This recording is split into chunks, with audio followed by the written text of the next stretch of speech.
Hello students, I Dr. Ashu Pandey welcome you once again to MGCI sponsored one shot botany lectures.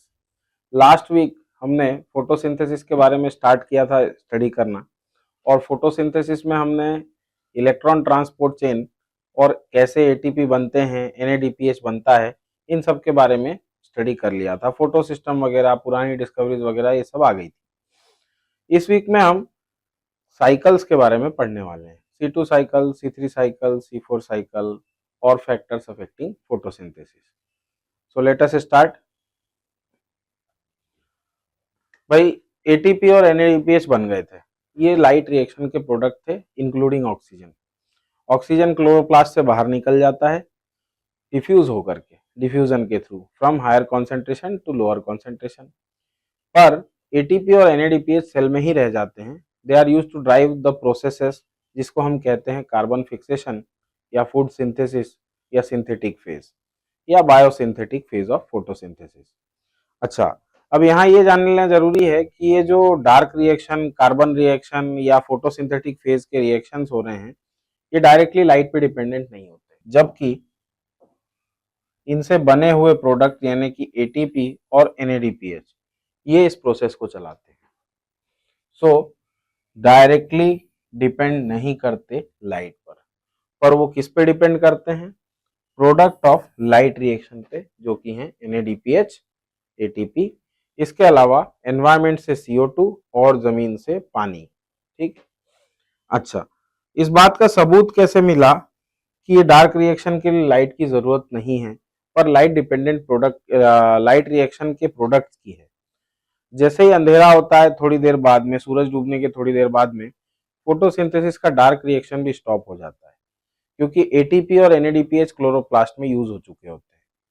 इसलिए अब आगे dark reaction नहीं हो पाती, जिससे पता चलता है कि लाइट के होने से एटीपी और एनएडीपीएच बन रहे थे, पर एटीपी और एनएडीपीएच यूज हो चुके हैं, तो अब रिएक्शन आगे नहीं बढ़ पाती। ठीक है। फिर कार्बन फिक्सेशन रिएक्शंस या डार्क रिएक्शंस को स्टडी करने वाले जो मेन साइंटिस्ट थे वो हैं Melvin kelvin. Second world war के बाद में न्यूक्लियर बॉम्ब जब यूज किया गया था, तो न्यूक्लियर बॉम्ब की वजह से जो रेडियो एक्टिविटी फैली थी वो दुनिया भर में लोगों के लिए डर का कारण बनी थी। रेडियो एक्टिविटी का नाम सुनते ही लोग डरते थे। रेडियो एक्टिविटी का सही इस्तेमाल किया जाना बहुत जरूरी था ताकि लोगों के मन से डर निकले। मेल्विन केल्विन और उनकी टीम ने ठीक यही काम किया। उन्होंने कार्बन के रेडियो एक्टिव आइसोटोप्स का यूज किया और फोटोसिंथेसिस के कार्बन रिएक्शन को स्टेप वाइज स्टडी किया। रेडियो एक्टिविटी का इतना अच्छा इस्तेमाल करके उन्होंने ये पूरे पाथवे को डिकोड किया और इस कारण उनको नोबेल प्राइज दिया गया था। और इसी कारण उनके सम्मान में इस पाथवे को मेल्विन केल्विन पाथवे भी बोला जाता है। ठीक है। अच्छा, अब सवाल उठते थे कि CO2 अगर प्लांट यूज कर रहा है तो सबसे पहला मॉलिक्यूल कौन सा बनता है? जब CO2 फिक्स किया जा रहा है तो उससे सबसे पहला मॉलिक्यूल कौन सा बनाता है प्लांट? मेल्विन केल्विन ने कार्बन का रेडियो एक्टिव आइसोटोप यूज किया C14 और एल्गी में फोटोसिंथेसिस की स्टडी की। इससे पता ये चला कि सबसे पहला जो प्रोडक्ट बनता है, फर्स्ट CO2 फिक्सेशन प्रोडक्ट, वो एक 3 कार्बन का ऑर्गेनिक एसिड था। It is A 3 carbon organic acid. What do you mean by organic acid? तो उसमें COOH ग्रुप होना चाहिए और वो 3 कार्बन का होना चाहिए। ये क्वेश्चन पूछा जाता है नीट में, कौन सा चीज बनी यहाँ पर, कौन सा मॉलिक्यूल बना? तो 3 फोस्फोग्लिसरिक एसिड, या शॉर्ट में इसी को कहा जाता है PGA। फिर ये पता आगे चलाने के लिए उन्होंने उसी स्टेप को, उसी रिएक्शन को आगे बढ़ाई और पूरा डिकोड कर लिया पाथवे। ठीक है। अच्छा, फिर इसमें सवाल उठता है कि क्या हमेशा से ऐसा ही था? क्या सभी पौधों में 3 कार्बन प्रोडक्ट ही बनता है सबसे पहला? Do all plants form 3 carbon organic acid as their first CO2 fixation product? First CO2 fixation product का मतलब यह है कि CO2 एब्जॉर्ब हुई लीफ के अंदर, लीफ के अंदर मेसोफिल सेल के अंदर गई, यहाँ पर क्लोरोप्लास्ट में गई, क्लोरोप्लास्ट में जाने के बाद सबसे पहला प्रोडक्ट क्या बनाया, this is known as first CO2 fixation product. तो बाद में और भी रिसर्च हुए, दूसरे साइंटिस्ट ने और भी रिसर्च किया और प्लांट्स के ऊपर, और पता चला कि कुछ प्लांट ऐसे भी होते हैं जिनमें पहला कार्बन प्रोडक्ट 3 कार्बन का ऑर्गेनिक एसिड ना हो करके 4 कार्बन का ऑर्गेनिक एसिड होता है, और वो था ऑक्जेलो एसिटिक एसिड। 3 कार्बन वाला भी मिला कुछ पौधों में और 4 कार्बन वाला भी मिला कुछ पौधों में। तो जिन प्लांट्स में सबसे पहली बार 3 कार्बन फिक्सेशन प्रोडक्ट बन रहा था, फर्स्ट फिक्सेशन प्रोडक्ट, उन प्लांट्स को हम कहते हैं C3 plants. And the plants in which the first CO2 fixation product is 4 carbon organic acid, those plants are known as C4 plants. Okay, C4 plants, ठीक है। नेक्स्ट अच्छा, अब इसमें तब से समझा जाने लगा कि दुनिया में मेनली 2 टाइप के प्लांट्स हैं, C3 plants and C4 plants. C3 plant वो जिनके अंदर पहला CO2 फिक्सेशन प्रोडक्ट है C3 एसिड, और जिसमें C4 प्लांट वो जिनमें पहला कार्बन फिक्सेशन प्रोडक्ट है C4 एसिड। तो ये पूछा जाता है C3 प्लांट में पहला कार्बन फिक्सेशन प्रोडक्ट क्या होता है, तो हम आंसर देते हैं फॉस्फोग्लिसरिक एसिड या 3-फॉस्फोग्लिसरिक एसिड। और C4 प्लांट में सबसे पहला CO2 फिक्सेशन प्रोडक्ट होता है ऑक्जेलो एसिटिक एसिड। अब बात ये आती है कि कुछ बना, अगर आपने एक कंपाउंड है X, उस X कंपाउंड से CO2 को जोड़ा है और आपको एक 3 कार्बन का ऑर्गेनिक एसिड यानी कि 3PGA मिल रहा है, फॉस्फोग्लिसरिक एसिड मिल रहा है, तो सबसे पहला वो जो X कंपाउंड था जिसके साथ CO2 जुड़ा, वो कितने कार्बन का हुआ, मतलब हम इस X कंपाउंड के बारे में पता लगा रहे हैं कि ये हाउ मेनी कार्बन्स का बना है, कितने कार्बन्स का बना है। जाहिर सी बात है, सभी के दिमाग में जो आना चाहिए वही आया। क्या आया कि अगर पहला प्रोडक्ट 3 कार्बन का है और CO2 के जुड़ने से बन रहा है, मतलब एक कार्बन आप जोड़ रहे हो तो 3 कार्बन का प्रोडक्ट मिल रहा है, दैट मीन्स जो X कंपाउंड होना चाहिए वो 2 कार्बन वाला होना चाहिए। 2 कार्बन का कंपाउंड, उससे एक एटमॉस्फेयर से कार्बन मिला, तो टोटल 3 कार्बन का कंपाउंड बनना चाहिए।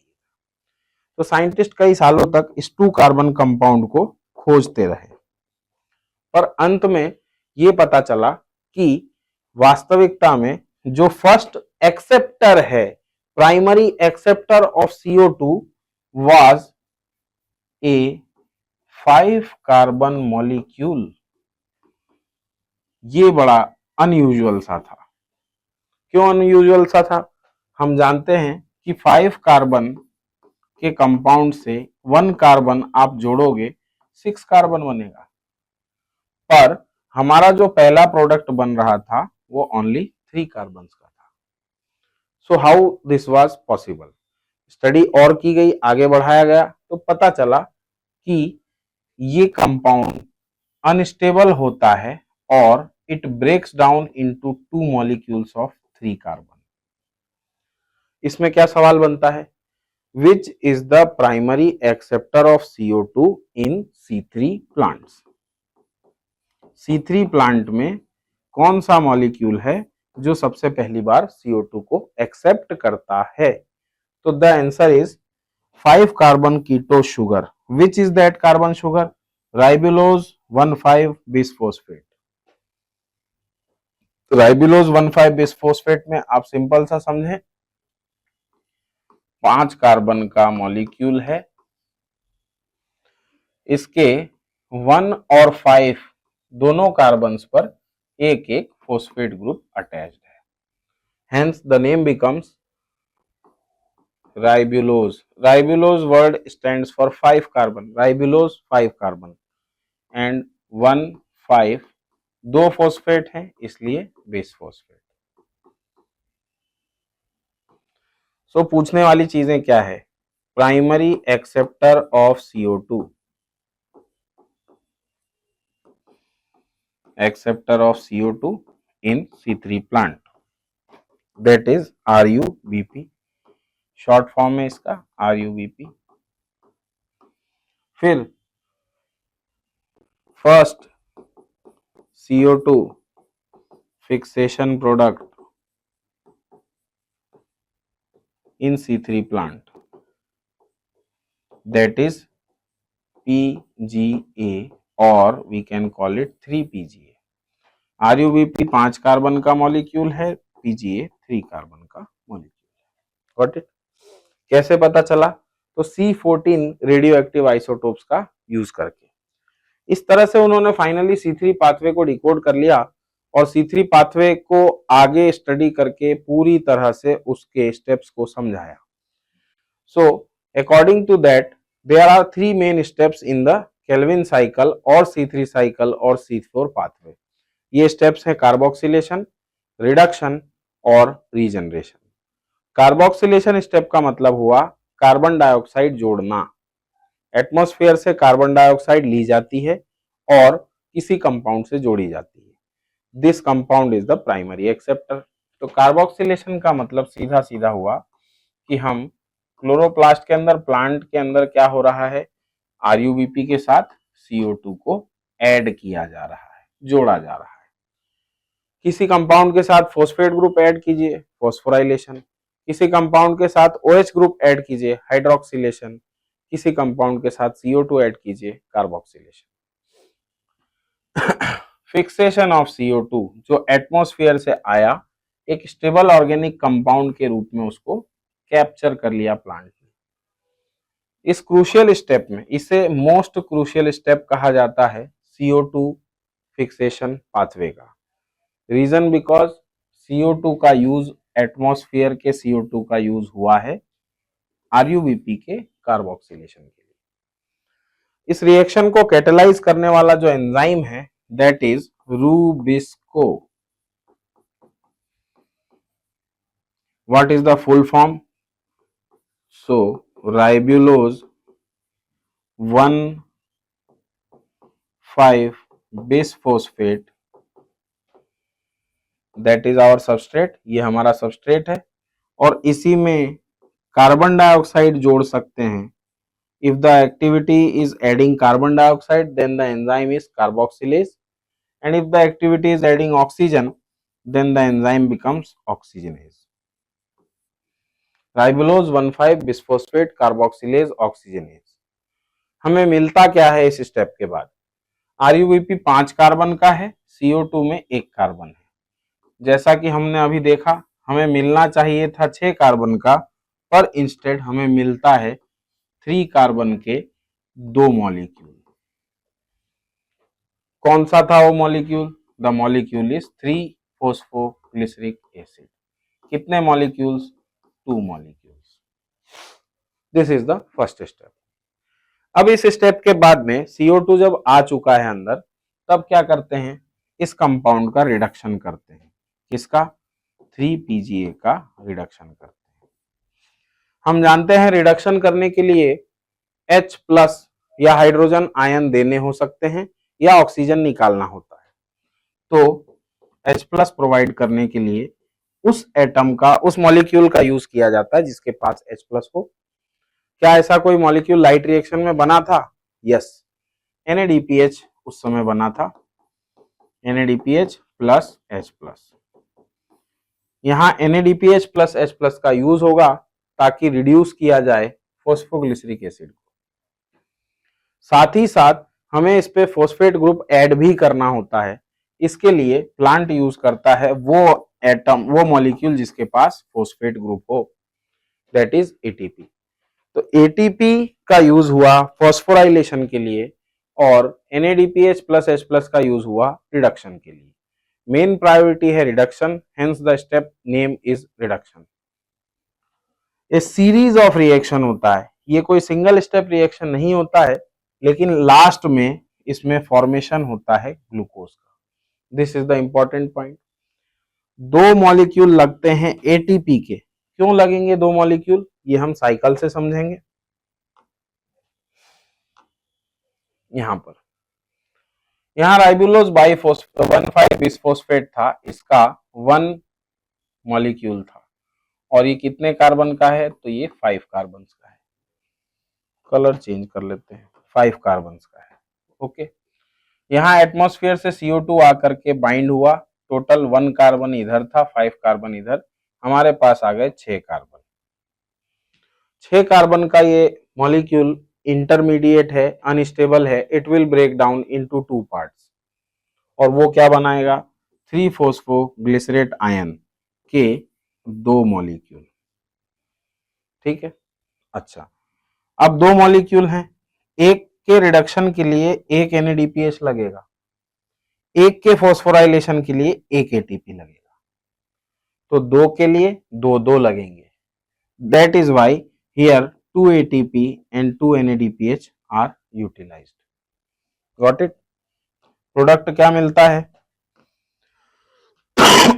ATP is converted into ADP and NADPH is converted to NADP plus. This step is known as reduction. Reduction एक series of steps है which ultimately leads to formation of glucose. Glucose is then dimerized, glucose का dimer है sucrose, और sucrose से glucose का एक polymer बना लिया जाएगा जिसे कहते हैं स्टार्च। ये स्टार्च प्लांट में स्टोर हो जाएगा। अब यहां तक ग्लूकोज तो बन गया, पर इस रिएक्शन के लिए अलग अलग स्टेप्स जरूरी हैं, सारे स्टेप बहुत जरूरी हैं। अगला स्टेप आता है रीजनरेशन। देखिए साइकिल की बात जब भी आप करेंगे, कोई भी अगर मेटाबॉलिक पाथवे साइकिल में है, दैट मीन्स जहां से शुरू वहां पे खत्म होना चाहिए। जो फर्स्ट प्रोडक्ट था, सॉरी जो फर्स्ट पार्टिसिपेंट था, that should be the last product. जहां से कहानी शुरू होगी वहीं पर खत्म करना चाहिए। तो यहां पर कहानी शुरू हुई थी RUBP से। RUBP का काम क्या है, एटमॉस्फेयर से CO2 पकड़ना, कैच करना, कैप्चर करना, फिक्स करना। तो अगर बार बार CO2 फिक्स करना है तो हमें RUBP को बार बार चाहिए, RUBP की रिक्वायरमेंट बार बार रहेगी। क्यों रहेगी, आप एटमॉस्फेयर से एक CO2 प्लांट अगर कैप्चर करता है तो उससे कितने मॉलिक्यूल बन सकते हैं ग्लूकोज के, तो हम जानते हैं ग्लूकोज में 6 होते हैं कार्बन। तो इसलिए इस साइकिल को 6 बार चलाना पड़ेगा ताकि 1 मॉलिक्यूल ऑफ ग्लूकोज मिल सके।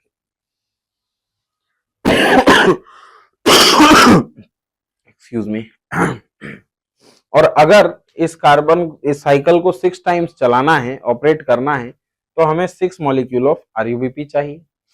Got it. तो यहां पर नेक्स्ट स्टेप आ जाता है regeneration of RUBP, ribulose bisphosphate. इस स्टेप में एक ATP और यूज होता है और फाइनली वो रीजनरेट करवा देता है RUBP को। RUBP नेक्स्ट स्टेप में फिर से तैयार हो जाता है CO2 को एक्सेप्ट करने के लिए। अब अगर इस स्टेप का हिसाब किताब देखें तो एनर्जी एक्सपेंडिचर कैलकुलेशन पे क्वेश्चंस आते हैं। कितना हुआ, अगर एटमॉस्फेयर से 1 CO2 मॉलिक्यूल लिया गया है तो आपने देखा यहां पर 2 ATP लगे, 2 NADPH लगे और एक ATP इधर लगा है। That makes an equal of 3 ATP and 2 NADPH for 1 cycle. अगर ये साइकिल 6 बार चलाई जाएगी तब एक ग्लूकोज का मॉलिक्यूल बनेगा। इस साइकिल को 6 बार चलाने के लिए हमको हर चीज को 6 से मल्टीप्लाई कर देना चाहिए।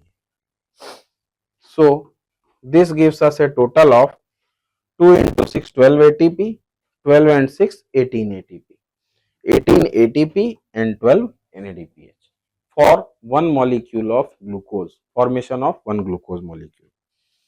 If we want to form sucrose, then we would actually require 2 molecules of glucose. So the cycle has to be operated 12 times, and hence we will multiply everything into 12, not 6. this time we will multiply into 12. So this becomes 12, 12 to the 24, 24 plus 12, it becomes 36, 36 ATP and 2 into 12, 24 NADPH. This calculation is for 1 molecule of sucrose. ठीक है, ये table form में भी दिया हुआ है यहाँ पे। हिसाब लगाएंगे हम तो यहाँ पर 5 कार्बन ये हैं, 1 कार्बन यहाँ से आ गया, टोटल हो गए 6 कार्बन। 6 कार्बन से यहाँ पर 2 टुकड़ों में टूटा और दोनों टुकड़े कितने कार्बन के? 3 कार्बन के, तो total 6 carbon. Got it. 6 carbon में से यहाँ पर 3 कार्बन का ये दिख रहा है हमें triose phosphate, and after this 3 triose phosphate, 3 carbon triose phosphate molecule से रीजनरेशन करवाना है। कैसे पॉसिबल है? नहीं, हम इसको 6 साइकिल्स के हिसाब से समझते हैं। अगर 6 साइकिल चलानी है तो we require 6 molecules of RuBp, 5 carbon का एक मॉलिक्यूल और ऐसे 6 मॉलिक्यूल, टोटल हो गए 30 carbon. The plant will be capturing 6 molecules of CO2, that means 6 carbon, 30 carbon inside and 6 carbons captured from outside. So the total becomes 30 plus 6 is equal to 36. 36 carbons हो गए हैं अब तक। अब ये 36 कार्बन्स हैं, यहां पर भी अब हम 6 से मल्टीप्लाई कर देंगे तो हमें क्या मिला? हमें मिले 12 molecules of 3-फॉस्फोग्लिसरिक acid, 12 into 3 PGA, और 3 PGA कितने कार्बन का है? 3 कार्बन का, तो 12 इंटू 3 टोटल हो गए 36 कार्बन। अब ये 36 कार्बन से आगे चल करके यहां पर एक ग्लूकोज मॉलिक्यूल हम बना लेते हैं। ग्लूकोज हम जानते हैं 6 कार्बन का होता है, तो टोटल था 36, इसमें से हमने 6 कम कर दिए, बच गए 30 कार्बन। अब ये 30 कार्बन वाले जो मॉलिक्यूल्स हैं, they will undergo regeneration step and ultimately form 5 molecules of RuBp। 30 divided by 6, तो 5 molecules of 30 divided by 5, that is equal to 6 molecules of RuBp। हमने शुरू किया था 6 मॉलिक्यूल ऑफ RuBp से और लास्ट में हमें 6 मॉलिक्यूल ऑफ RuBp मिल गए। एनर्जी एक्सपेंडिचर हमने कैलकुलेट कर लिया, देखो यहां पर दिया है, क्या अंदर गया क्या बाहर आया। अंदर क्या गया तो 6 CO2 गए अंदर, बाहर क्या आया? एक ग्लूकोज मिला हमें। फिर 18 ATP लगे थे एक साइकिल में और 12 NADPH लगे थे एक साइकिल में, टोटल 18 ADP मिले और 12 NADP प्लस मिल गए। इस तरीके से हम इसका एनर्जी एक्सपेंडिचर कैलकुलेट कर सकते हैं और इस पे क्वेश्चंस पूछे जाते हैं। Got it. पर हमें ये मालूम है कि जब नॉन साइक्लिक फोटोफॉस्फोराइलेशन हुआ था, नॉन साइक्लिक फोटोफॉस्फोराइलेशन, उस समय पर 2 ATP बने थे और 2 NADPH प्लस H प्लस बने थे। फिर ये एक्स्ट्रा तीसरा ATP कहां से ला रही है cell? Third ATP from where it is coming? So इसका जवाब है कि ये साइक्लिक फोटोफॉस्फोराइलेशन भी चलता है along with नॉन साइक्लिक। तो अगर साइक्लिक फोटोफॉस्फोराइलेशन चलता है तो we know that only 1 ATP is produced there. So 2 ATP from non-cyclic and 1 ATP from cyclic. That makes the total of 3 ATP. Got it? So वही बात यहाँ पर लिखी है, probably to meet this difference in the number of ATP and NADPH used in the dark reaction that the cyclic photophosphorylation takes place. उस कमी को पूरा करने के लिए, जो ATP हमें रिक्वायर्ड है उसकी कमी को पूरा करने के लिए साइक्लिक फोटोफॉस्फोराइलेशन होता है। अच्छा अब बात आ जाती है C3 प्लांट्स के बाद में C4 प्लांट्स। क्या हुआ है, कैसे हुआ है, इस बारे में थोड़ी सी चर्चा जरूरी है तो हम कर लेते हैं। सॉरी,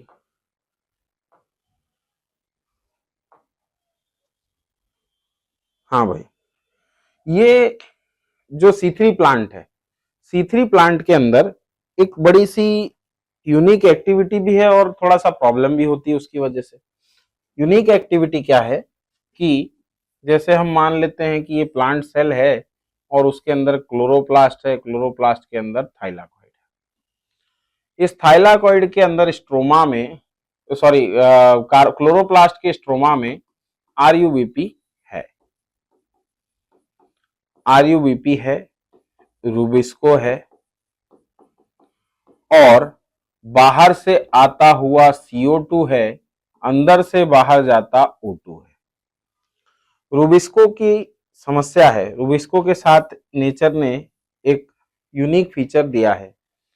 पहले तो ये कि ये most abundant plant enzyme in the world है। इसकी एक्टिविटी दो तरफा है, it can react with CO2 as well as it can also react with O2.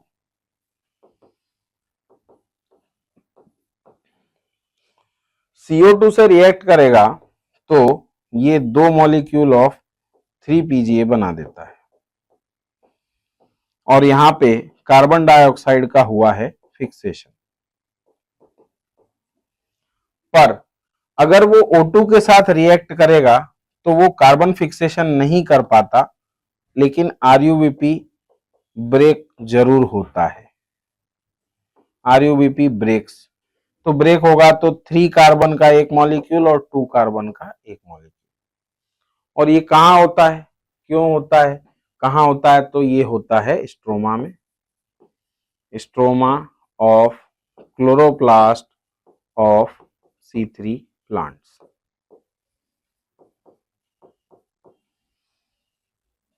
तो क्या यहाँ पे एटीपी बना क्या, ग्लूकोज बना क्या, नहीं बना क्या, ये सब हमें देखना होता है। होता यह है कि C3 प्लांट में रूबिस्को, आप इसे ऐसा समझ सकते हैं कि ये वो पंडित जी हैं या ये वो पिता हैं जो अपने बेटे के लिए बहू ढूंढ रहे हैं। बहू ढूंढ रहे हैं, बहू के ऑप्शन दो हैं, एक CO2 है, एक O2 है। अगर CO2 ज्यादा रहा तो CO2 से शादी हो जाएगी आरयूबीपी की, बेटा कौन है, आरयूबीपी। और अगर O2 ज्यादा रहा तो आरयूबीपी के साथ O2 को जोड़ा जाएगा। अगर CO2 के साथ जुड़ता है आरयूबीपी तो अच्छी बात है, कोई समस्या नहीं। लेकिन अगर ऑक्सीजन का कॉन्सेंट्रेशन साइटोस्ट्रोमा में ज्यादा है तो आरयूबीपी बाइंड करेगा ऑक्सीजन से और करवाएगा कौन, रूबिस्को। ये कहलाती है रूबिस्को की डुअल एक्टिविटी। अगर ऑक्सीजन से बाइंड होता है आरयूबीपी तो कार्बन का फिक्सेशन कम हो जाता है। जिस आरयूबीपी को CO2 से जुड़ना चाहिए, अगर वो O2 से जुड़ रहा है, इसका मतलब आरयूबीपी का फिक्सेशन, CO2 का फिक्सेशन डिक्रीज हो गया है। ऐसा क्यों होता है, क्योंकि C3 प्लांट में O2, कुछ अमाउंट में O2 ऑक्सीजन रूबिस्को के द्वारा आरयूबीपी से बाइंड कर ही जाता है। ठीक है, ये बात समझने के बाद में समस्या क्या हुई CO2 और O2 दोनों से जुड़ सकता है, ठीक है भाई, इससे क्या बना और उससे क्या बना, ये सारी बातें हमको समझनी चाहिए। आरयूबीपी क्या होगा, दो मॉलिक्यूल पीजीए के नहीं बना पाएगा। अगर O2 से बाइंड हो गया तो एक मॉलिक्यूल बन जाता है फॉस्फोग्लिसरेट का और एक बन जाता है फॉस्फोग्लाइकोलेट का। ये है फोटो रेस्पिरेशन। O2 का बाइंड होना, ऑक्सीजन का बाइंड होना, ऑक्सीडेशन। ऑक्सीडेशन अगर लाइट के प्रेजेंस में हो रहा है सो एक टाइप का ये ऑक्सीडेटिव पाथवे चल पड़ा। This pathway is known as photo respiration, photo respiratory pathway. इसमें ना तो शुगर बनेगा, ना एटीपी बनेगा, ना NADPH बनेगा। इसमें और बैठा हुआ जो CO2 था, ऑलरेडी फिक्स्ड CO2 था प्लांट सेल के अंदर, वो बाहर रिलीज हो जाएगा, यूटिलाइज हो जाएगा एटीपी, मतलब आमदनी कुछ किया नहीं और खर्चा नुकसान अलग से हो गया। तो इससे कैसे बचा जाए? क्या ये प्लांट के लिए हार्मफुल है? हाँ है। क्यों है? It is a wasteful process because the utilized CO2 is not utilized, RUBP is utilized, but it leads to release of CO2, ATP का यूज होगा, NADPH का यूज होगा। सिंथेसिस तो हो नहीं रहा है, यूज अलग हो जा रहा है, तो ये नुकसान है। Hence photo respiration is also called a wasteful process. Photo respiration के बारे में बात करें तो ये 3 ऑर्गेनेल्स में चलता है। पेरोक्सिसोम, सबसे पहले स्टार्ट करते हैं chloroplast, then peroxisome, then mitochondria. इस पाथवे का कुछ हिस्सा, C2 साइकिल का कुछ हिस्सा, हाँ फोटो रेस्पिरेशन को ही C2 साइकिल भी कहा जाता है, इसका कुछ हिस्सा क्लोरोप्लास्ट में, कुछ हिस्सा पेरोक्सिसोम में और कुछ हिस्सा माइटोकॉन्ड्रिया में चलता है। 3 ऑर्गेनेल्स इन्वॉल्व होते हैं। लेकिन अब यहां पर क्या हो रहा है? नुकसान हो रहा है, फायदा हो रहा है, पहले ये समझते हैं। तो ये तो क्लियर हो गया कि नुकसान हो रहा है, क्योंकि CO2 फिक्स नहीं होके फिक्स CO2 रिलीज हो रहा है, एटीपी बन नहीं रहा है, एटीपी अलग से यूज भी हो रहा है। क्यों हो रहा है? ये चीज कारण समझ में आ गई कि रूबिस्को की एफिनिटी दोनों के साथ है, CO2 के साथ भी, ऑक्सीजन के साथ भी। इससे क्या होगा? प्लांट को नुकसान। अब इस नुकसान से बचने के लिए शायद प्लांट्स ने आगे चलकर कोई मैकेनिज्म इवॉल्व किया। उस मैकेनिज्म में कुछ ऐसा हुआ जिसकी वजह से RUBP को ऐसे एनवायरमेंट में रखा गया जहां केवल और केवल CO2 था, O2 वहां था ही नहीं। ऐसा कैसे पॉसिबल था? तो ऐसा पॉसिबल हुआ क्रैन्स एनाटॉमी के इवोल्यूशन से। जिन प्लांट्स में क्रैन्स एनाटॉमी इवॉल्व हुई उन्हें कहा जाता है C4 प्लांट, या फिर यूं कहें कि C4 प्लांट में होती है क्रैन्स एनाटॉमी। क्रैन्स एनाटॉमी कुछ भी डरावनी सी बात नहीं है, इसको हम सीधे तरह समझें अगर तो क्रैन्स एनाटॉमी में मान लिया जाए कि ये एक लीफ का स्ट्रक्चर है। लीफ में outer epidermis, upper epidermis, lower epidermis, बीच में ये पोर्शन है वेस्कुलर बंडल। अब इन प्लांट्स में लीफ के अंदर वेस्कुलर बंडल के ऊपर एक शीथ होती है, लेयर होती है, कवरिंग होती है, रैपिंग होती है सेल्स की, और इन सेल्स में स्पेशलिटी होती है। इन सेल्स की स्पेशलिटी क्या क्या होती है? तो these are thick walled cells. ठीक है, थिक वॉल्ड सेल्स। अच्छा, सेल्स की मल्टीपल लेयर्स हो सकती है, तो हम लिखेंगे मल्टीपल लेयर्स ऑफ सेल। ये जो थिक वॉल होती है इनके अंदर गैस आ नहीं सकती, जा नहीं सकती, so they are impervious to gases. ठीक है, और क्योंकि गैस नहीं आ पाती, इनके बीच में एक चीज और नहीं होती है, इंटरसेल्यूलर स्पेसेस नहीं होते हैं, स्पेसेस आर एब्सेंट। बस ये 4 बातें अपने को पकड़ के चलना होती है। अगर वेस्कुलर बंडल के ऊपर कवरिंग है इस तरह के सेल्स की, तो इस एनाटॉमी को कहा जाता है क्रैन्स एनाटॉमी। क्रैन्स एनाटॉमी, क्रैन्स का मतलब रित और शीत और कवरिंग। ठीक है, ये एनाटॉमी जिन प्लांट्स में पाई जाती है, देखा यह गया कि C4 प्लांट्स में मोस्टली क्रैन्स एनाटॉमी पाई जाती है। इस कारण बहुत सारी एबिलिटीज एक्स्ट्रा है C4 प्लांट्स के अंदर। क्या क्या एबिलिटीज एक्स्ट्रा है उसके बारे में हम आगे डिस्कस करेंगे। फर्स्ट पहले ये डिस्कस कर लेते हैं कि C4 पाथवे कैसे चला। C4 प्लांट्स की स्पेशलिटी के बारे में बात हो रही थी। So they are adapted to dry tropical region. सबसे पहला CO2 फिक्सेशन प्रोडक्ट होता है carbon 4 organic acid oxaloacetic acid. ये C3 पाथवे को ही अपना मेन बायोसिंथेटिक पाथवे समझते हैं। यूज करते हैं। इसका मतलब क्या हुआ कि C3 पाथवे दुनिया के हर प्लांट में चलता है। अगर C4 प्लांट है तो भी और C3 प्लांट है तो भी फर्क इतना होता है कि C4 प्लांट में एक पाथवे और चलता है along with C3 pathway, along with Calvin cycle, वो होता है C4 पाथवे। मतलब C3 प्लांट अगर है तो ओनली C3 साइकिल उसमें चलेगा, अगर C4 प्लांट है तो उसमें C3 प्लस C4 साइकिल चलेगा। कैसे चलेगा वो समझते हैं। देखिए, दे यूज C3 पाथवे, ये पूछा जा चुका है, द मेन बायोसिंथेटिक पाथवे, है ना। C4 प्लांट्स में स्पेशलिटी क्या है? Special type of leaf anatomy, जिसको कह रहे हैं क्रेन्स एनाटॉमी। टॉलरेट कर सकते हैं high temperature, high light intensity, और इनमें नहीं होता वो वेस्टफुल प्रोसेस जिसे हम कहते हैं फोटो रेस्पिरेशन। इस कारण इनमें प्रोडक्टिविटी ज्यादा होती है या बायोमास अच्छा बनता है ना।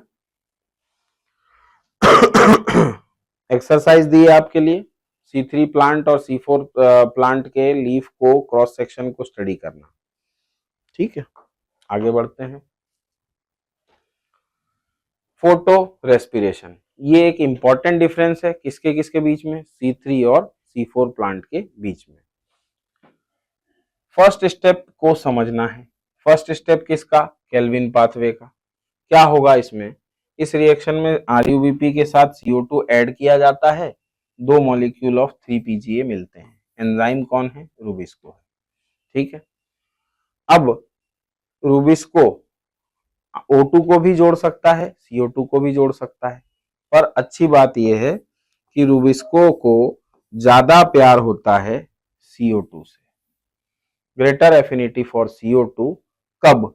जब सेल के या क्लोरोप्लास्ट के स्ट्रोमा में CO2 और O2 की कॉन्सेंट्रेशन लगभग बराबर हो। जिसकी कॉन्सेंट्रेशन ज्यादा हो जाएगी, अगर CO2 की कॉन्सेंट्रेशन ज्यादा है O2 से, तो RUBP से कौन जुड़ेगा? CO2।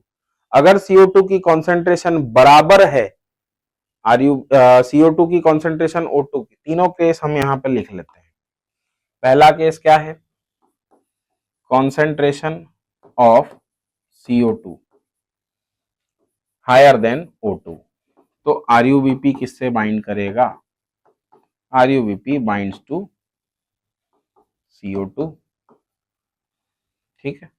Second case, concentration of CO2 equal to O2, RUBP will bind to CO2। Third case, concentration of CO2 less than O2, इस कंडीशन में RUBP बाइंड करेगा O2 से। ये तीनों चीजें पूछी जा चुकी हैं ऑलरेडी नीट में। ठीक है, अब C4 प्लांट के अंदर एक ऐसा मैकेनिज्म है जो CO2 की कॉन्सेंट्रेशन को बढ़ा देता है एंजाइम साइट पर। जहां पर रूबिस्को है वहां केवल CO2 जाए, O2 जाए ही नहीं, ऐसी व्यवस्था है। कैसे है वो व्यवस्था, वो हम समझेंगे। RUBP O2 से बाइंड नहीं करेगा, फोटो रेस्पिरेशन नहीं होगा। किसमें? C4 प्लांट्स में। क्या फोटो रेस्पिरेशन C3 प्लांट में होगा? हाँ होगा। ये बात और दूसरे तरीके से कही जाए तो कैसे? C3 प्लांट्स में C2 साइकिल चलेगा क्या? यस, C2 साइकिल चलेगा। फोटो रेस्पिरेशन को ही तो C2 साइकिल कहते हैं। ठीक है, C4 प्लांट में चलेगा C2 साइकिल? नहीं चलेगा। ठीक, अब एग्जैक्टली हो क्या रहा है हम उसको डायग्राम से समझते हैं। हाँ भाई, इस डायग्राम में आपको बहुत प्यार से एनसीईआरटी ने इस चीज को समझाया है, C4 पाथवे को। इसे हैच एंड स्लैक पाथवे भी कहा जाता है। हैच और स्लैक वो साइंटिस्ट हैं जिन्होंने इसको डिस्कवर किया था। नीचे जो सेल आपको दिखाई दे रही है that is bundle sheath cell. Bundle sheath cell का होना दैट मीन्स क्रेन्स एनाटॉमी है, बंडल शीथ सेल। ठीक है, ऊपर वाली ग्रीन सेल जो है that is mesophyll cell. Mesophyll cell, ठीक है। अब इसमें क्लियर बात समझनी होती है कि इसकी वॉल्स होती है थिक, इसके अंदर C3 साइकिल चलेगा, बंडल शीथ सेल के अंदर C3 साइकिल चलेगा, ये हमें याद रखना होता है, ठीक है। C3 साइकिल C4 प्लांट में चलेगा क्या? पहले तो हाँ चलेगा। कहां चलेगा? बंडल शीथ में या मीजोफिल में? तो बंडल शीथ सेल में चलेगा। कैसे चलेगा? वही RuBp प्लस CO2। रूबिस्को कहाँ होना चाहिए? C3 साइकिल में। C3 साइकिल कहाँ हो रही है? बंडल शीथ सेल में। दैट मीन्स कि रूबिस्को कहाँ होगा? बंडल शीथ सेल में। बस एक बात ये याद रखनी होती है, रूबिस्को प्रेजेंट होगा, रूबिस्को एब्सेंट होगा, रूबिस्को एब्सेंट होगा। किसमें? मीजोफिल सेल में, ठीक है। अब अगर रूबिस्को एब्सेंट है तो इस साइकिल को समझ लेते हैं। CO2 कैप्चर कहां होगा? CO2 कैप्चर होगा मीजोफिल सेल में, CO2 कैप्चर होगा मीजोफिल सेल में। तो ये देखिए, ये एटमॉस्फेयर से CO2 लिया गया और अंदर आया ये बाइकार्बोनेट आयन के फॉर्म में मीजोफिल सेल के अंदर। यहाँ पर एक 3 कार्बन का कंपाउंड है फॉस्फोइनोल पाइरुवेट, ये दोनों आपस में जुड़ करके एक 4 कार्बन का ऑर्गेनिक एसिड बनाएंगे। यहाँ पर CO2 एटमॉस्फेयर से लिया गया, फिक्स किया गया। This step is known as fixation. Fixation, got it. Fixation से C4 एसिड बना। अब ये C4 एसिड कोई सा भी हो सकता है। सबसे पहले बनेगा कौन सा? Oxaloacetic acid. Then it can और can not be converted to malic और एस्पार्टिक। ध्यान दीजिएगा, या तो ये मैलिक एस्पार्टिक में कन्वर्ट होकर के ट्रांसपोर्ट होगा या फिर इसी रूप में ऑक्सैलो एसिटिक एसिड के रूप में ट्रांसपोर्ट होगा। कहां? तो भैया CO2 को यहां से पकड़ा क्यों है? CO2 को इसलिए पकड़ा है ताकि हम उसे ले जा सके ट्रांसपोर्ट करके बंडल शीथ सेल में। बंडल शीथ सेल में आया ये C4 कंपाउंड। अब ये C4 कंपाउंड यहां तोड़ दिया जाएगा। तोड़ दिया जाएगा किसमें? तो एक C3 मॉलिक्यूल और एक CO2। तो ये यहां पर हम देख सकते हैं क्लियरली कि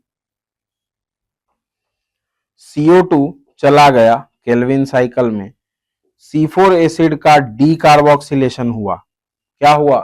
डी कार्बोक्सिलेशन। CO2 जोड़ना कार्बोक्सिलेशन और CO2 रिमूव करना डी कार्बोक्सिलेशन। डी कार्बोक्सिलेशन हुआ, C4 एसिड से C3 एसिड बन गया।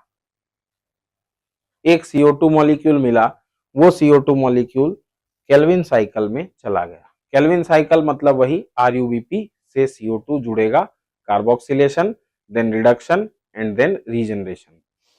तो C3 एसिड अब ये जो बच गया, इसको वापस पहुंचा दिया जाता है मीजोफिल सेल में, ताकि अगला CO2 मॉलिक्यूल पकड़ने के लिए हमें फॉस्फोइनोल पाइरुवेट मिल जाए।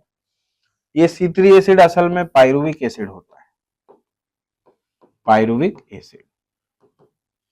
पाइरुविक एसिड से बना लिया जाता है फॉस्फोइनोल पाइरुवेट। ये फॉस्फोइनोल पाइरुवेट अगली बार CO2 को पकड़ने के लिए रेडी। यहां हमने देखा कि CO2 को एटमॉस्फेयर से पकड़ा गया और उस CO2 को पहुंचा दिया गया बंडल शीथ सेल में। बंडल शीथ सेल में रूबिस्को था, रूबिस्को ने C3 साइकिल चलाया, ग्लूकोज बना लिया। जैसा चलना था वैसा चला, ठीक है। अब इस सेल में क्या क्लोरोप्लास्ट नहीं होंगे? बंडल शीथ सेल में यस, यहां पर क्लोरोप्लास्ट तो होंगे, क्लोरोप्लास्ट प्रेजेंट होंगे, लेकिन किस तरह के होंगे? इनके क्लोरोप्लास्ट में ऑक्सीजन नहीं बनना चाहिए। इस सेल में अगर ऑक्सीजन बनी तो रूबिस्को से दिक्कत हो जाएगी, तो ऑक्सीजन यहां बनाना ही नहीं। हम जानते हैं कि ऑक्सीजन कैसे बना था। नॉन साइक्लिक फोटोफॉस्फोराइलेशन के टाइम पे वाटर की स्प्लिटिंग हुई थी। वाटर की स्प्लिटिंग हुई थी फोटो सिस्टम 2 पर।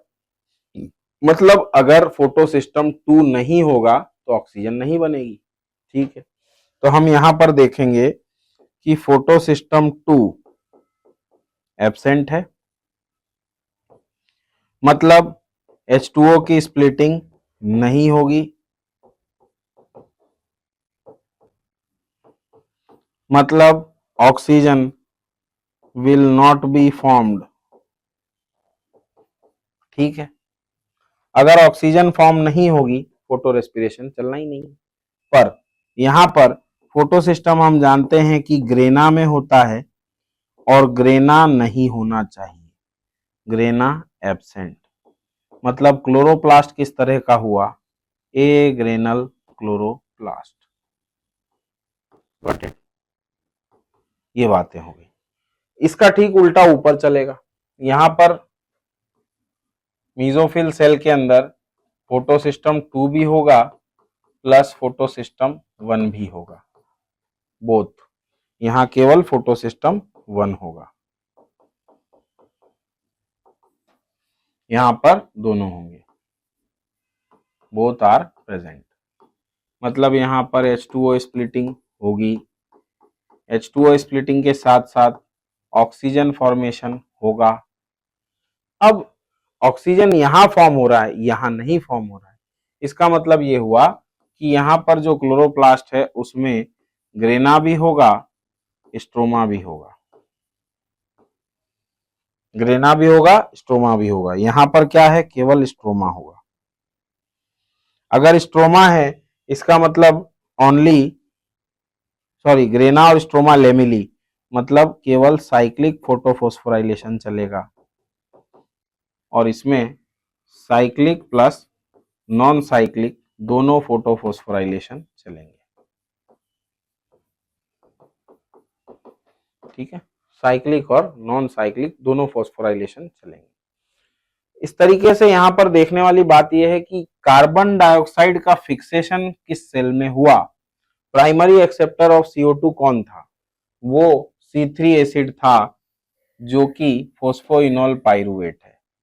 फोस्फोइनोल पाइरुवेट से अगर किसी को कार्बन डाइऑक्साइड जोड़ना है तो रिएक्शन कौन सी हुई, कार्बोक्सिलेशन। इसको हम कहते हैं फोस्फोइनोल पाइरुवेट को PEP, इसका हुआ कार्बोक्सिलेशन। कार्बोक्सिलेशन के लिए एंजाइम लगता है कार्बोक्सिलेज। शॉर्ट फॉर्म अगर आप लिखना चाहें तो इसको हम शॉर्ट में हम कहते हैं पेपकेज। पेपकेज यहां पर CO2 को फिक्स करता है, कहां पर, मीजोफिल सेल में, किसमें, C4 प्लांट के अंदर। तो क्या पेपकेज का ऑक्सीजन से कोई नाता रिश्ता नहीं है, नहीं है, बिल्कुल नहीं है। PEPcase does not have affinity for oxygen, no affinity for O2, कहानी खत्म। रूबिस्को यहां है, यहां O2 मिलेगा नहीं, बनेगा नहीं, आ भी नहीं सकता बाहर से, क्यों, क्योंकि सेल वॉल मोटे हैं, इम्परवियस हैं, ठीक है। O2 यहां बन रहा है, पर यहां O2 को बनने से कोई मतलब नहीं है, क्योंकि फोस्फोइनोल पाइरुवेट का कार्बोक्सिलेज एंजाइम O2 से मतलब रखता ही नहीं है, वो सिर्फ CO2 को पहचानता है, वो CO2 को जोड़ेगा फोस्फोइनोल पाइरुवेट से और कहानी आगे बढ़ाएगा। तो ये था C3 पाथवे। यही सारी बातें हमने यहां पर समराइज कर दी है, let's read it out. Large cells होती हैं वेस्कुलर बंडल के अराउंड C4 प्लांट्स में, उनको कहते हैं bundle sheath cell. Bundle sheath cell का होना इस तरह की एनाटॉमी कहलाती है क्रेन्जी एनाटॉमी, क्रेन्स का मतलब रिथ। बंडल शीथ सेल की कुछ लेयर्स हो सकती है वेस्कुलर बंडल के अराउंड। बंडल शीथ सेल में बहुत सारे क्लोरोप्लास्ट होते हैं, thick wall impervious to gas exchange, no intercellular spaces, do not have photosystem 2, water phosphor photolysis नहीं होगा, ऑक्सीजन नहीं बनेगा, केवल फोटो सिस्टम 1 ही काम करेगा। दैट मीन्स केवल ATP बनेगा, NADPH नहीं बनेगा। फिर C3 साइकिल कहां होगा, C3 साइकिल होगा बंडल शीथ सेल में, जहां रूबिस्को है, रूबिस्को है C3 साइकिल चलेगा। Abundant in rubisco but lack PEPcase, bundle sheath cell में रूबिस्को भरपूर है पर पेपकेज वहां पे नहीं है। ठीक है, फॉर्मेशन ऑफ शुगर भी कहां होगा, बंडल शीथ सेल में होगा। ये सारी कहानी C4 प्लांट में बंडल शीथ सेल के बारे में आई। जब यहाँ पर ऑक्सीजन और CO2 का कंपटीशन ही खत्म हो गया है, कॉम्पिटिटिव बाइंडिंग नहीं है किसके किसके बीच में, ऑक्सीजन और कार्बन डाइऑक्साइड के बीच में, तो यहाँ पर फोटो रेस्पिरेशन नहीं होगा। इसलिए प्रोडक्टिविटी और यील्ड C4 प्लांट की बेटर है, हायर टेम्परेचर के लिए सूटेबल है, हाई हीट टॉलरेंस है। नेक्स्ट हम देखेंगे, अब C4 पाथवे के अंदर जो मीजोफिल सेल था उसकी बात भी कर लेते हैं। भाई C4 पाथवे में दोनों टाइप की सेल है, मीजोफिल सेल भी है, बंडल शीथ सेल भी है। Primary carbon acceptor 3 carbon molecule phosphoenol pyruvate है जो कि मीजोफिल सेल में पाया जाए। एंजाइम पेपकेज। मीजोफिल सेल्स की स्पेशलिटी, रूबिस्को नहीं होगा, यहाँ ऑक्सैलो एसिटिक एसिड बनेगा। फिर फोटोसिस्टम 2 और 1 दोनों होंगे, ग्रेना और स्ट्रोमा लेमिली दोनों होंगे, मतलब साइक्लिक नॉन साइक्लिक फोटोफॉस्फोराइलेशन दोनों चलेगा। खास बात, हर CO2 को पकड़ने के लिए 2 एक्स्ट्रा ATP लगते हैं C4 प्लांट में। तो हम जानते हैं C3 प्लांट में एक CO2 के लिए 3 ATP लग रहे थे, ठीक है। वहीं C4 प्लांट में एक CO2 के लिए 2 ATP ज्यादा, यानी कि 3 + 2 5 ATP लगेंगे। अब ये जो 5 ATP हुए, इस हिसाब से एक ग्लूकोज बनाने के लिए C4 प्लांट में भाई 6 बार चलानी पड़ेगी साइकिल, तो 5 × 6 30 ATP विल बी रिक्वायर्ड, ठीक है। हाँ भाई, ये हो गया हमारा C3C4 पाथवे। अब इस टेबल को भरते चलते हैं। इस टेबल से कई चीजें पूछी जा सकती है, इसलिए इसको समझना जरूरी है। ग्रीन कलर दिख रहा है, रेड या ब्लू ले लेते हैं। हाँ भाई, C3 प्लांट में केल्विन साइकिल किस में होगा, मीजोफिल सेल में होगा। C4 प्लांट में Calvin cycle bundle sheath cell में होगा। किस टाइप के अंदर पहला कार्बन फिक्सेशन रिएक्शन होगा, यहां भी मीजोफिल सेल में होगा, यहां भी मीजोफिल सेल में होगा। भाई पहला कार्बन फिक्सेशन मतलब जब एटमॉस्फेयर से कार्बन पकड़ा गया, किसने पकड़ा था, मीजोफिल सेल। कितने टाइप की सेल होती है लीफ में, तो एक टाइप की होती है, और वो कौन सी होती है, मीजोफिल सेल होती है। यहाँ 2 टाइप की होती है, मीजोफिल भी होगी और बंडल शीथ सेल भी होगी, ठीक है। CO2 का प्राइमरी एक्सेप्टर यहाँ पर RUBP था, यहाँ पर फोस्फोइनोल पाइरुवेट है। कार्बन के नंबर कितने हैं, तो RUBP में 5 कार्बन, फोस्फोइनोल पाइरुवेट में 3 carbon. Primary CO2 fixation product क्या बना, तो यहां पर बना 3PGA जो कि है 3 कार्बन का, यहां बना ऑक्सैलो एसिटिक एसिड जो है 4 कार्बन का। प्लांट में रूबिस्को है, हाँ बिल्कुल है, बिना रूबिस्को के काम नहीं होगा। पेपकेज है, नहीं है, इसमें है। फोटोसिंथेसिस कौन सी सेल में रूबिस्को है, तो यहाँ मीजोफिल सेल में है, यहाँ बंडल शीथ सेल में है, ठीक। फिर CO2 fixation rate high light condition में कैसी होगी, अगर लाइट ज्यादा है तो क्या होगा, कम है तो क्या होगा। हाई लाइट इंटेंसिटी में फोटो रेस्पिरेशन बढ़ जाएगा, CO2 फिक्सेशन थोड़ा कम हो जाएगा, तो हम इसको लो कह लेते हैं, ठीक है। यहां पर हाई लाइट इंटेंसिटी में क्या होगा, भाई हाई फोटोसिंथेसिस होगा, बढ़िया होगा, कोई दिक्कत नहीं। फोटो रेस्पिरेशन होता है क्या लो लाइट इंटेंसिटी पे, नहीं होता है या नेग्लिजिबल होता है, ठीक है। जबकि यहां पर बिल्कुल नहीं होगा, नेग्लिजिबल होगा C4 प्लांट। फोटो रेस्पिरेशन होगा क्या नहीं होगा, सॉरी यहां पर होगा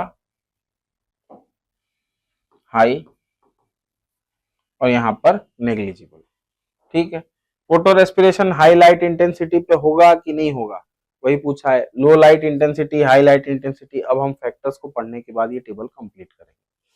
सो let us come to the last part of the chapter, which is factors affecting photosynthesis.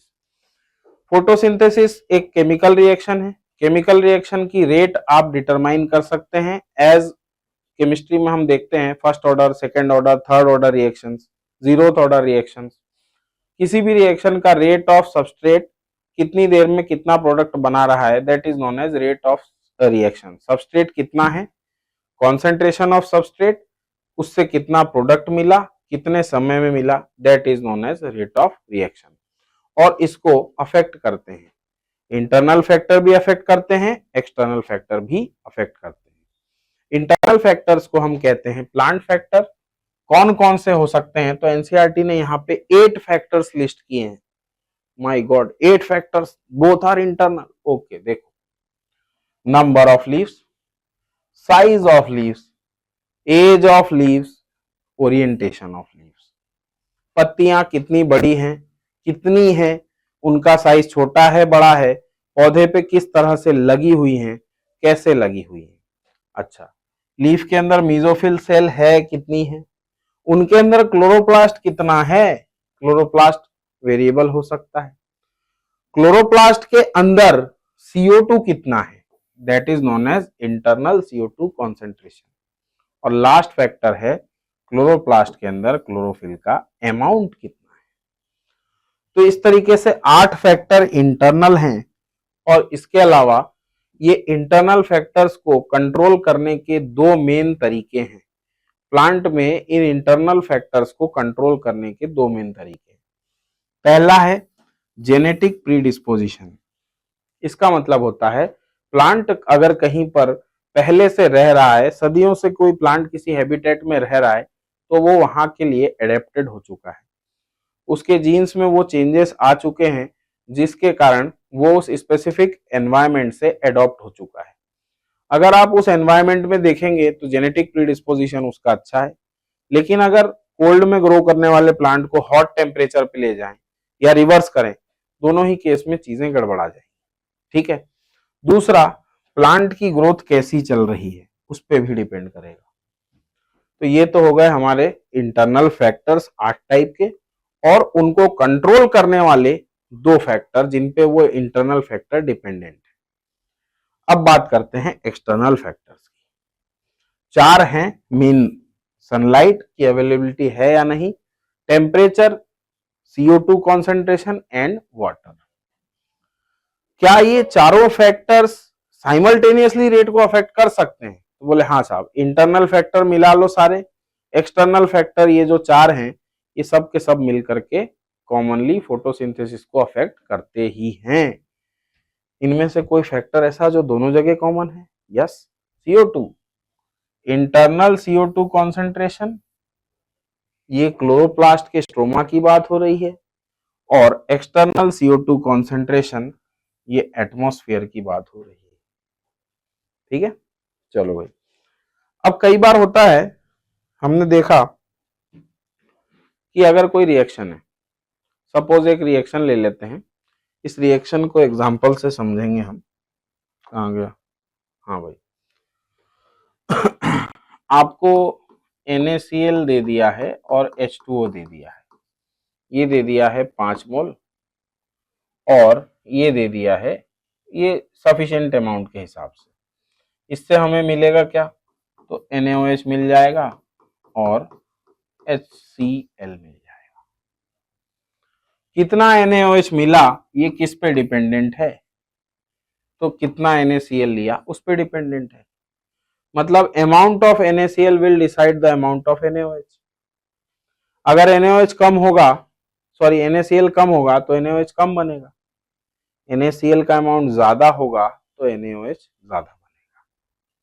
Simple सी बात थी। मतलब कौन कम है वो डिसाइड करता है, जो कम है उसको हम कहते हैं लिमिटिंग रिएजेंट और limiting factor. It decides the net yield of reaction. Limiting factor will decide the net rate of reaction. अब यहाँ नेट रेट ऑफ रिएक्शन क्या है, नेट रेट ऑफ रिएक्शन का मतलब नेट रेट ऑफ फोटोसिंथेसिस और carbon fixation. तो कौन सी चीज कम है वो डिसाइड करेगी कि रेट ऑफ फोटोसिंथेसिस क्या होगा। This is what we call as Blackman law of limiting factors. कब एप्लीकेबल है, कंडीशन दे दी है, जब several factors affect any biochemical process. करते हैं ऐसा जब कई अलग अलग फैक्टर्स एक बायोकेमिकल प्रोसेस को अफेक्ट करते हैं। इसकी स्टेटमेंट क्या है? It is a chemical process if a chemical process is affected by एक से ज्यादा फैक्टर, वन और मोर फैक्टर, तो rate of reaction will be determined by which factor? That factor which is at its minimal value। मतलब वो factor जिसकी quantity directly affect करती है प्रोसेस को। ठीक है, एग्जाम्पल, अगर अच्छी खासी ग्रीन लीफ है और एनवायरमेंट में CO2 कंसंट्रेशन बढ़िया है तो प्लांट में फोटोसिंथेसिस होना चाहिए कि नहीं? बोले होना तो चाहिए, पर नहीं होगा अगर टेम्परेचर कम है तो। यहां पर टेम्परेचर अगर ठंड का टाइम हो गया, लाइट नहीं, धूप नहीं, गर्मी नहीं है, टेम्परेचर कम है, तो क्या हुआ? टेम्परेचर यहां बन गया लिमिटिंग फैक्टर। अगर टेम्परेचर दे दिया जाए ऑप्टिमम, जितनी जरूरत है उतना, तो फोटोसिंथेसिस स्टार्ट हो जाएगा। तो इसी बात के साथ पढ़ते हैं आगे के फैक्टर्स। हाँ भाई, लाइट की जब बात की जाए as a factor affecting photosynthesis, तो हम तीन चीजों को ध्यान में देना चाहिए। पहला है क्वालिटी ऑफ लाइट, इसका मतलब वो वेवलेंथ ऑफ लाइट जो प्लांट के ऊपर आ रही है। फिर intensity of light, flux per unit area क्या होता है ये आप अच्छे से जानते हैं, मैग्नेटिक फ्लक्स और इलेक्ट्रिक फ्लक्स आपने देखा है। Number of magnetic lines passing per unit area per unit time, that is known as flux. उसी तरीके से लीफ के एरिया में पर यूनिट टाइम में कितने फोटोन बम्बार्ड हो रहे हैं, that is known as intensity of light. ये गर्मियों में ज्यादा होती है, सर्दियों में कम होती है, सुबह और शाम को कम होती है, दोपहर में ज्यादा होती है। फोटो पीरियडिज्म, कितनी देर तक लाइट मिली। दुनिया में अलग अलग जगह हैं जहां पौधों को अलग अलग अमाउंट में देर तक लाइट मिलती है। अगर कोई पहाड़ के बीच में घाटी में रह रहा है तो वहां सूरज उगता भी देर से है और डूबता भी जल्दी है, तो फोटो पीरियड वहां के प्लांट्स का कम हुआ, कम देर तक सूरज की लाइट मिलती है। अब हाई लाइट इंटेंसिटी जब हो, मतलब photon flux per unit area ज्यादा हो, तब क्या होता है? Other factors become limiting. लेकिन जब लाइट इंटेंसिटी हम देखें, देखो एक्स एक्सिस पे क्या लिखा है? लाइट इंटेंसिटी, वाई पर रेट ऑफ फोटोसिंथेसिस। कब क्या बढ़ रहा है और उसके साथ क्या बढ़ रहा है ये आपको देखना है। लाइट की इंटेंसिटी आप स्लोली स्लोली बढ़ा रहे हो, इधर जाने का मतलब क्या हुआ? लाइट की इंटेंसिटी बढ़ा रहे हो। वाई एक्सिस पे आप ऊपर की ओर जा रहे हो, मतलब क्या बढ़ रहा है? रेट ऑफ फोटोसिंथेसिस बढ़ रहा है। तो यहां देखने से समझ में आता है कि जितना लाइट इंटेंसिटी बढ़ा उतना रेट ऑफ फोटोसिंथेसिस बढ़ रहा है। इस रिलेशन को हम कहते हैं लीनियर रिलेशन। लो लाइट इंटेंसिटी पर लीनियर रिलेशन होगा इंसिडेंट लाइट और रेट ऑफ CO2 फिक्सेशन पे। ये लाइन पूछी जा चुकी है। हाई लाइट इंटेंसिटी पे क्या होगा? हाई लाइट इंटेंसिटी पे धीरे धीरे फोटोसिंथेसिस का रेट तो अब स्टेबल हो गया। ये लाइन आपको बताती है कि रेट ऑफ फोटोसिंथेसिस अब नहीं बढ़ रहा, आप भले ही कितना इंटेंसिटी बढ़ा लो। ऐसा क्यों हुआ? क्योंकि जब लाइट इंटेंसिटी बढ़ जाती है तो दूसरे फैक्टर लिमिटिंग हो जाते हैं। वहां लाइट लिमिटिंग नहीं रहा, वहां पे दूसरे फैक्टर लिमिटिंग हो गए। क्यों? क्योंकि CO2 फिक्सेशन अगर ज्यादा होगा, लाइट सेचुरेशन ज्यादा होगा, तो फोटो ऑक्सीडेशन ऑफ पिगमेंट भी ज्यादा होगा। फोटो ऑक्सीडेशन ज्यादा होगा, ट्रांसपीरेशन ज्यादा होगा, गर्मी ज्यादा होगी तो पानी कम हो जाएगा, टेम्परेचर ज्यादा हो जाएगा। लाइट रहे न रहे, लाइट तो ज्यादा है ही, अब टेम्परेचर और पानी भी अफेक्ट करेंगे। ठीक है। फिर ये बात लिखता है NCERT, CO2 fixation rate does not remain linear with respect to light intensity. क्या ये पूरे ग्राफ में CO2 फिक्सेशन लीनियर रहा है? नहीं, यहां तक लीनियर रहा है। ग्राफ के तीन पार्ट हैं। पहले पार्ट में रिलेशनशिप लीनियर है, किसके बीच में, लाइट इंटेंसिटी और रेट ऑफ फोटोसिंथेसिस के बीच में। दूसरे पार्ट में स्टेबल होने की ओर जा रहा है और तीसरे पार्ट में स्टेबल हो गया है। ठीक है, अब इंटरेस्टिंग फैक्ट क्या है, धरती पे जितना लाइट मिलता है टोटल, उसका केवल 10% ही प्लांट के लिए काफी है। इस लाइन को कैसे लिखा गया, light saturation occurs at 10% of the full sunlight. Hence अगर कोई पौधा अंधेरे में नहीं उग रहा या डेंस शेडी फॉरेस्ट में नहीं उग रहा तो उसके लिए लाइट नॉर्मली लिमिटिंग फैक्टर नहीं होगा, शेड में या डेंस फॉरेस्ट में। Got it. अच्छा, अगर इंक्रीज हो गया इंसिडेंट लाइट में एक पॉइंट के बियॉन्ड तो वो फोटोसिंथेटिक पिगमेंट्स को नष्ट कर देता है, that leads to photo oxidation of chlorophyll.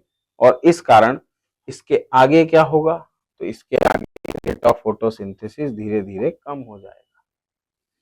क्या हो जाएगा, कम हो जाएगा। क्लियर, क्यों, क्योंकि शील्ड पिगमेंट्स फोटो ऑक्सीडेशन हो जाएगा क्लोरोफिल के पिगमेंट्स का।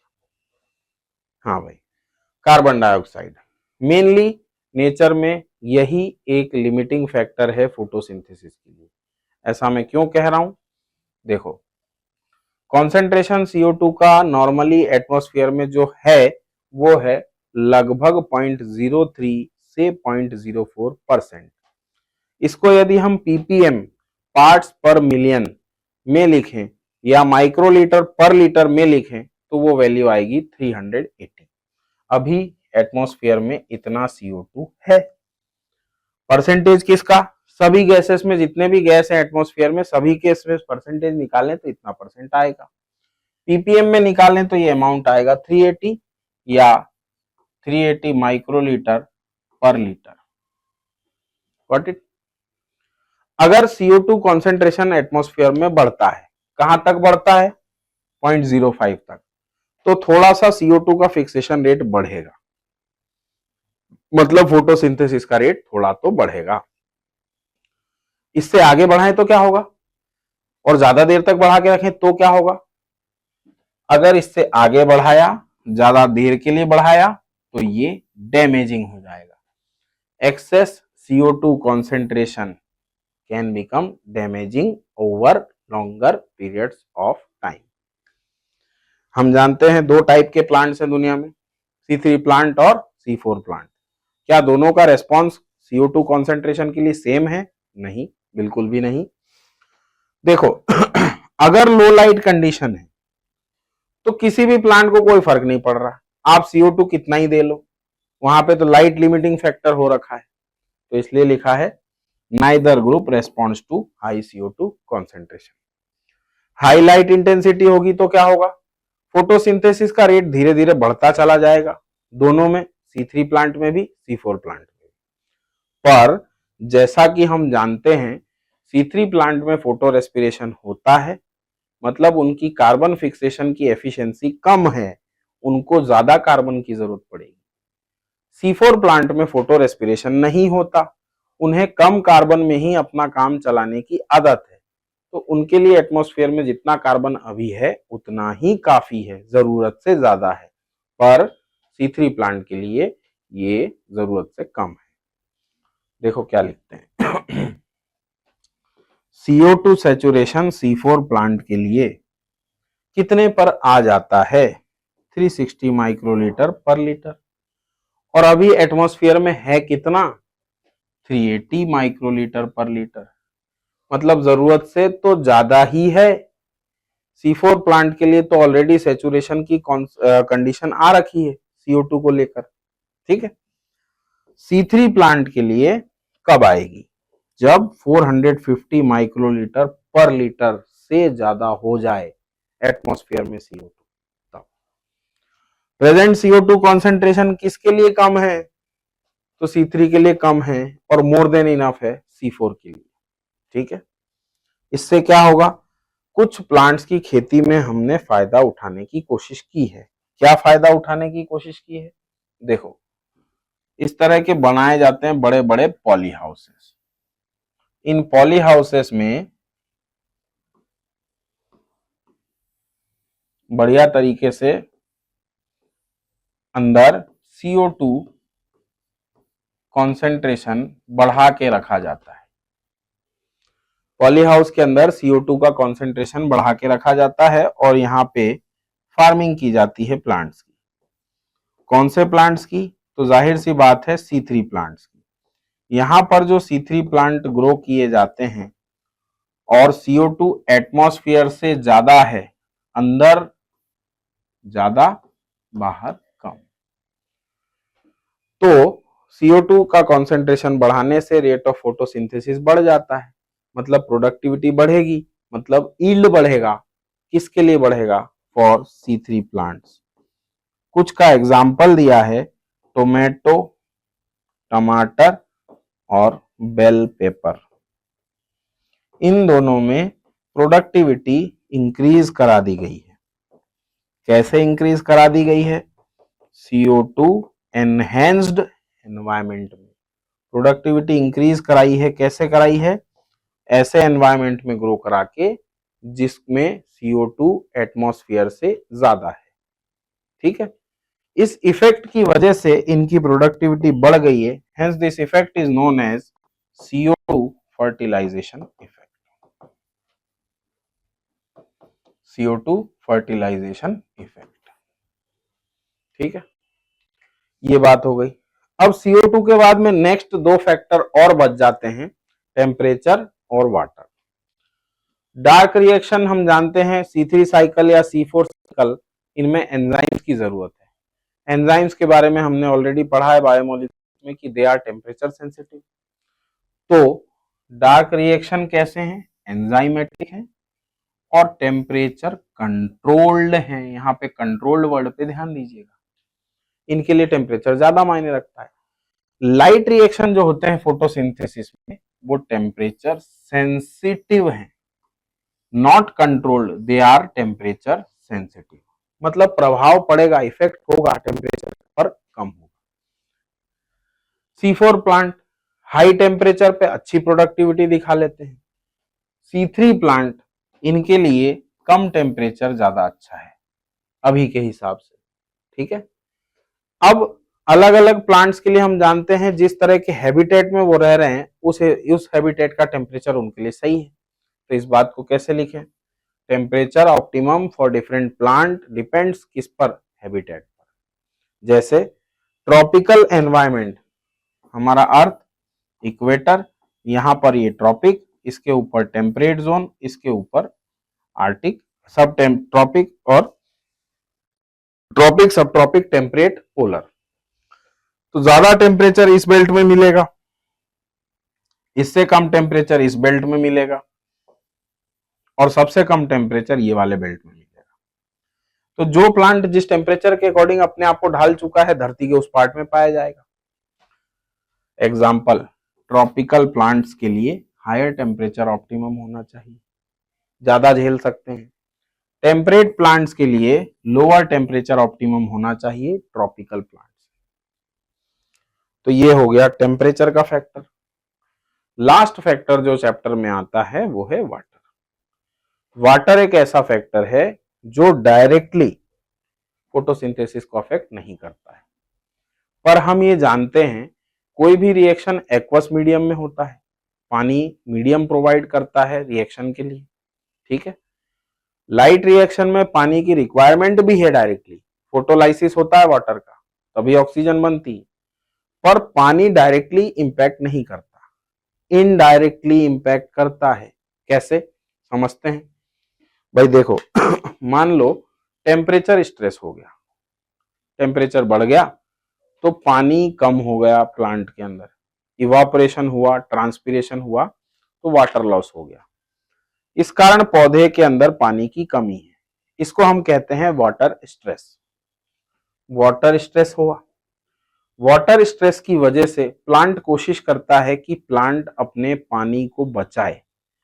अपने अंदर के पानी को बचाने के लिए ट्रांसपिरेशन को रोकना होगा। ट्रांसपिरेशन को रोकने के लिए स्टोमेटा को बंद कर दिया जाता है, स्टोमेटल ओपनिंग्स क्लोज हो जाती है। ठीक है, अब अगर स्टोमेटल ओपनिंग क्लोज हो गई तो ना CO2 अंदर जा पाएगा ना ऑक्सीजन बाहर आ पाएगी लीफ से, ध्यान दीजिएगा। तो CO2 की अवेलेबिलिटी कम हो गई। अरे भाई CO2 की अवेलेबिलिटी कम हो गई और गलती से C3 प्लांट रहा तो ऑक्सीजन बढ़ गया, फोटो रेस्पिरेशन हो जाएगा। बने बनाए कार्बन को, फिक्स किए कार्बन का नुकसान झेलना पड़ेगा पौधे, ठीक है। दिस कॉसेस, अच्छा देखो, पानी की कमी हुई, पत्तियां मुरझा जाती है, इसको कहते हैं विल्टिंग ऑफ लीव्स। विल्टिंग हो गई तो सरफेस एरिया सिकुड़ गई, मुरझा गई तो पत्ती के सिकुड़ने से सरफेस एरिया कम हो गया। सरफेस एरिया कम हो गया तो मेटाबॉलिक एक्टिविटी भी कम होगी। ये था। तो अब हम इस चैप्टर को फिर से पढ़ लेते हैं टेबल में, ये टेबल को फिर से देख लेते हैं क्या क्या था यहाँ पे। हाँ, photo respiration high light intensity पे होगा या नहीं, यस। यहां होगा कि नहीं, नो, ठीक है। हाँ भाई, whether photo respiration would be present at low CO2 concentration, भाई लो CO2 कॉन्सेंट्रेशन हुआ तो यस C3 प्लांट में, C4 प्लांट में फिर भी no. Photo respiration high CO2 concentration पे होगा क्या, नेग्लिजिबल होगा, थोड़ा तो होगा ही होगा, पर यहां पर नहीं, या नेग्लिजिबल मान लेते, ठीक है भाई। टेम्परेचर ऑप्टिमम इसका होता है 20 से 25, इसका होता है 25 से लगभग 35, ठीक है। ये 20 से 25, 30 से 40। एग्जाम्पल्स इनके तो ज्यादातर प्लांट दुनिया में C3 प्लांट हैं। इसके एग्जाम्पल में सोरगम, शुगर केन, मेज, ठीक है। ये होगा एग्जाम्पल। तो इस तरीके से आपका फोटोसिंथेसिस का चैप्टर कंप्लीट हुआ। मोस्ट प्रोबेबली अब आपको क्वेश्चंस लगाने में शायद सुविधा मिले, इसी उम्मीद के साथ हम अपना ये टॉपिक कंप्लीट करते हैं। अगला टॉपिक हमारा रहेगा रेस्पिरेशन। एक अच्छा चैप्टर है और हम इसको कोशिश करेंगे कि 1.5 से 2 घंटे में वन शॉट इसका कंप्लीट हो जाए। मिलते हैं नेक्स्ट टॉपिक के साथ, बने रहिए MGCI के साथ। All the best for your NEET preparation. Thank you.